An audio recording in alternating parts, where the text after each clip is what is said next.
Have you ever wondered why you yawn? You yawn even before you are born. Babies start yawning inside the womb around 11 weeks of pregnancy. A yawn lasts approximately for 6 seconds. Yawning is so contagious that it can spread from humans to dogs or chimpanzees.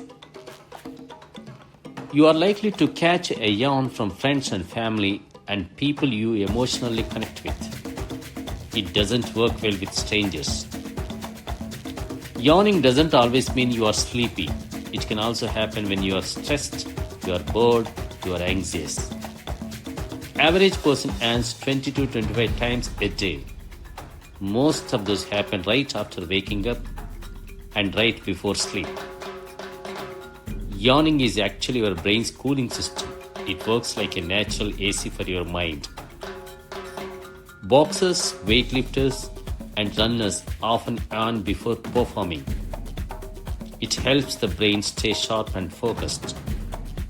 Once a yawn begins, your body automatically completes the full sequence.